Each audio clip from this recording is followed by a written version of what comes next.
Привет and welcome to Uzhhorod in Zakarpatsky Oblast, Transcarpathian Oblast here in Ukraine. This is known as the safest part of Ukraine. Obviously that safety is relative. This is the fall, autumn of 2024, and the Russo-Ukrainian war has been going on for over 10 years.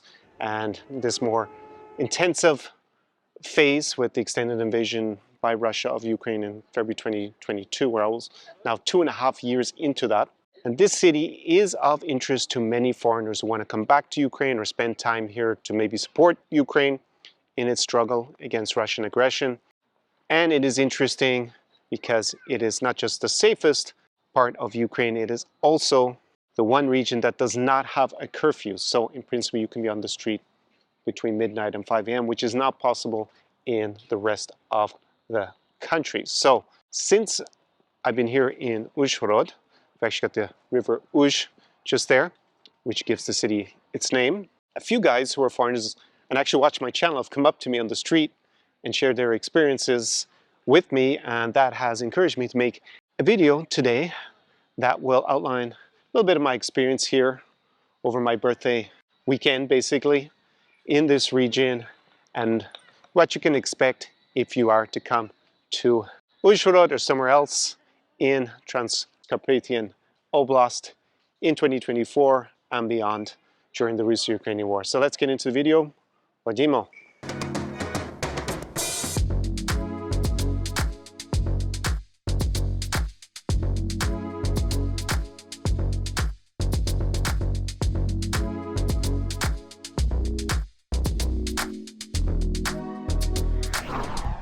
Tsar Experience. So here beside the river we have a statue to Avgustin Voloshin, and it says he was the president of the Carpatho-Ukraine. You probably never heard of Carpatho-Ukraine. It existed, we'll give it one day, and basically it had previously been part of Czechoslovakia. It attempted to secede and then got invaded and annexed by Hungary. And that gives you a bit of a clue about how this region and this city in particular has changed hands many times throughout history. And after World War II, it became part of the Soviet Union and it was included in the Ukrainian Soviet Socialist Republic. And then, of course, when Ukraine became independent, it became part of Ukraine officially as an independent country and has been an oblast or a region here.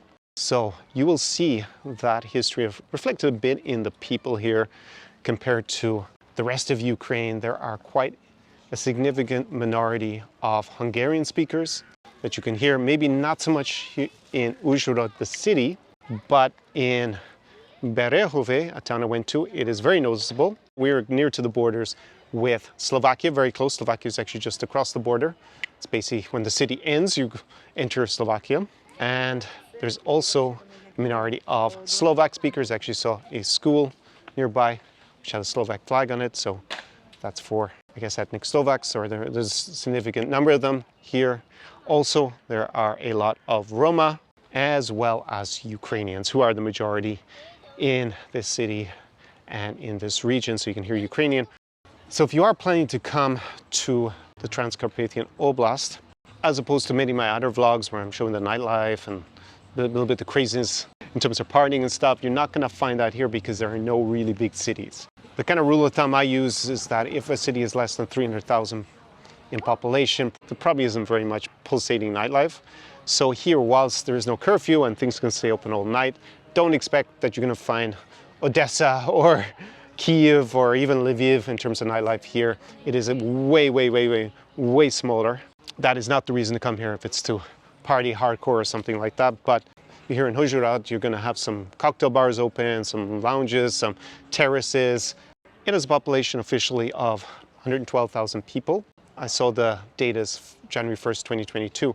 Now with this invasion, a lot of Ukrainians have come here also because it's safer than the rest of Ukraine. Actually, one guy just came up to me there who had moved to Uzhhorod with this invasion. You don't have to be as concerned as in other parts of Ukraine about being in the wrong place at the wrong time when Russia fires a rocket or fires one of its kamikaze drones at the country, because it's very, very unlikely that it's going to land in this oblast, judging by the last 2.5 years. Probably the population is a little bit bigger. There's a good bit of construction going on, and price of property has risen a good bit actually since 2022, because people are more willing to come here and relocate, especially from the east of Ukraine.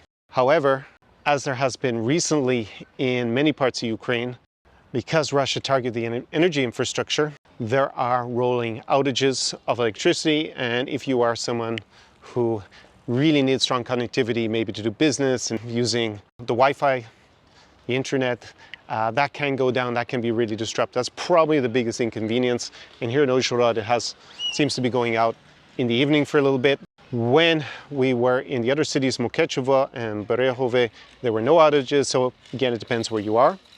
This city and the region in general has very pleasant climate. Still, like here we're in the autumn and it's still around 30 degrees during the day. Normally it's been sunny. The sun is behind clouds at the moment. Here in Uzhhorod, it's a very pleasant atmosphere. There are plenty of nice cafes and restaurants with the local food, Transcarpathian cuisine.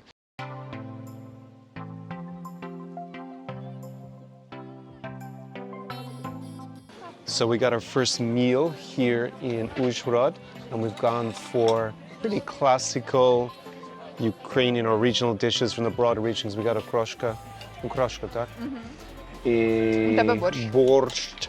UNESCO protected Ukrainian national dish, basically, with the salo, which is the pig fat.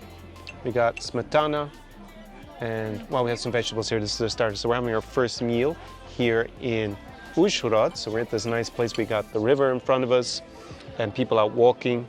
Let me just flick it around maybe and show you. So we got people out walking like that. And then maybe bring it back again.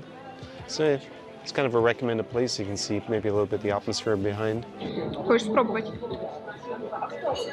Буду. Ой, блин.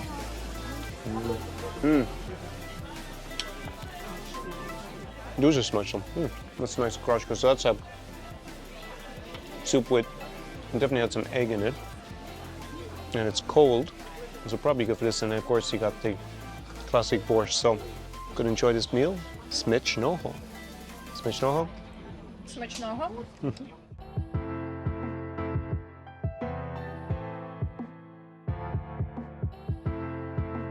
A good point to come to, especially if you haven't been to Ukraine, and maybe the idea of coming to a country that is a war that's been invaded.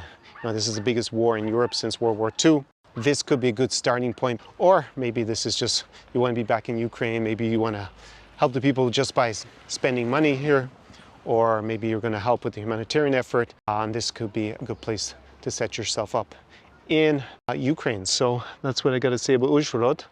In this video, I'm going to show you a little bit of what we did on my birthday weekend. So we went to Mukechevo, which is a city that has a very nice castle. We went and took a look around that. We then used that as a starting off point to go and see one of Ukraine's best kept secrets, in my opinion.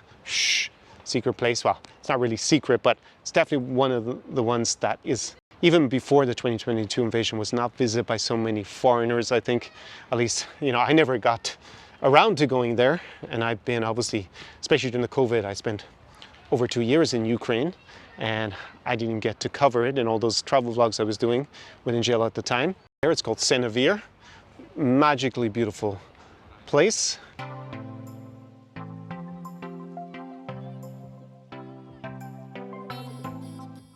Angela, де ми? Ми в Сеневірі. Як класно тут, так? Ми декілька років планували сюди приїхати і кожного року відкладали. А що ти думаєш? Дуже-дуже гарний.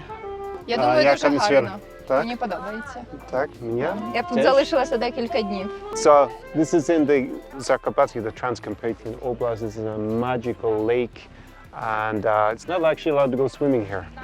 So there's a little raft bringing people across, and got the Ukrainian flag in the center of the lake. But quite a special place, and one that we've wanted to come to for a while. So definitely worth the trip up here. Quite spectacular, especially with this amazing weather.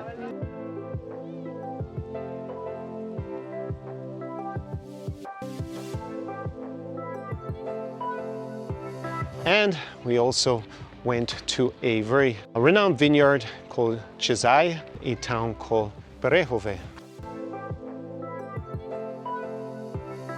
So here we are. We've come to a small spa town near to Uzhhorod and Mukachevo, and it is called як тут? Berehove. Я думаю, що правильно берегове. Berehove. Да, берегове. Okay, that's how it's pronounced in Ukrainian. This town, it's quite small. Officially, when I looked on Wikipedia, it was 22,000 people living here. The beginning of 2022, it's probably more now because this region is considered safer than the rest of Ukraine, and it is also quite popular with tourists from across the border in Hungary because the prices here are lower, and it's got a small spa. And most importantly, and why I'm here to celebrate my birthday, is it has a great vineyard called Chezai. Да, Chezai. Так. And we are going to go there and celebrate, have a little bit of wine tasting like I've been doing all summer in Moldova. This town, atmosphere, I mean, if you look around a little bit, I'll just give you a bit of a 360. As we go through here, you got this church. I think it's a Catholic church, probably Greek Catholic, I'm not sure entirely. It's all written in Hungarian, and that is something that is noticeable here. It's very common to hear Hungarian on the streets here. And also there are a lot of Roma. Кліпа камера. Vlog live. У мене немає. Так? So there you go. I did say there were a few Roma around. So you see there's the evidence. So there are two things I noticed compared to the other cities in the country and also here in the region. The Roma did not try to hand me their child like they did during my live stream in Uzhhorod. But anyways, let's go and check out Chezai Vineyard next. Ходімо. Ходімо. Добре. Let's go.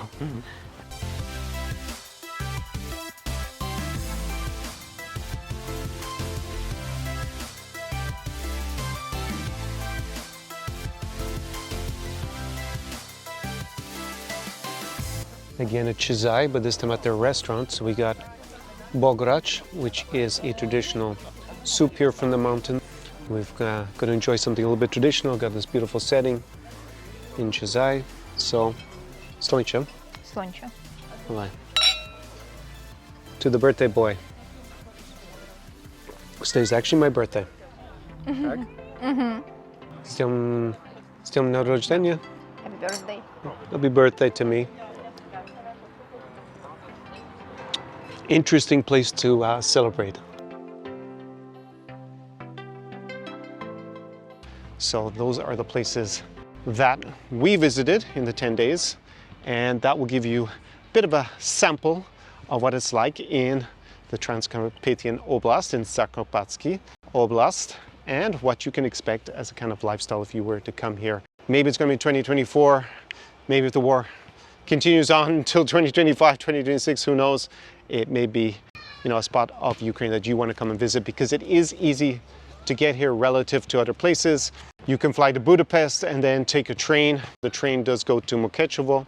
All the trains go to Chop, which is on the border, and then you can either transfer and come here to Uzhhorod or go to Mukachevo. Mukachevo is a smaller town. It's probably about 80,000 people, so even a little bit less nightlife and things going on than here in Uzhhorod. Or you can fly to maybe Kosice in the east of Slovakia. Then you wouldn't be too far away, and you can actually come here pretty quickly as well, straight to Uzhhorod. And we're also not super far away from Romania. See, if you went to Satu Mare, it wouldn't be so far away, but it would definitely be easier in terms of infrastructure if you were. Actually, should have said you can also fly to Debrecen in the east of Hungary. We were actually in the east of Hungary for a family wedding, so that's actually how we came here. And that is also not so far away from the border with Ukraine to Chop, and to come here, either to come here to Uzhhorod or to go to Mukachevo. So that's how you can get here. So just check that you obviously have a passport. But if you're American, a Brit, an Australian, European Union passport, I think all of you are basically, except for Russia and Belarus, can come here without too many problems, and you get 90 days visa-free every 180. And that is, crossing the border is pretty straightforward. You don't need any additional documents than your passport. Airbnb works, hotels works, booking.com works. your credit cards will work. There are a lot of money changers also on the streets, but you can't just rely on your card for almost everything in Ukraine. That all works. So it's pretty seamless coming here. Obviously a different environment, and as I've said in many of my videos, I have another video where I went into detail about whether you should come to Ukraine in 2024. I'll link that up in a card, also down below in the description to the video. So there I go into more depth, and I made that video primarily in Lviv. So go check that out if you want more in detail advice. So obviously don't be cavalier with your safety. Think it through whether coming to a country that has such a serious war is for you. Of course, you come here will be greatly appreciated by the local people. Your support, also spending money in local businesses helps sustain things and drive things forward. Obviously through these very dark and terrible times in Ukraine. You can be helping with the humanitarian effort, obviously. Thumbs up for doing that, or even with the military effort. I did have a client who came to Lviv with me, and actually he was helping in his own capacity with the defense of Ukraine. So that will be greatly appreciated by local people if you choose to come here, but definitely think it through so that you're comfortable with that. We do have air alerts, of course, even if this is the safest part of Ukraine. There are very few rocket attacks in reality, but your air alerts may go off. And you need to know, take the normal precautions about knowing where your nearest shelter is in case that is necessary and you want to go there and take additional protection and cover in an air shelter. I think I've spoken for so long here, 14 minutes. You can obviously take a few points out of that. And yeah, let's go on a bit further.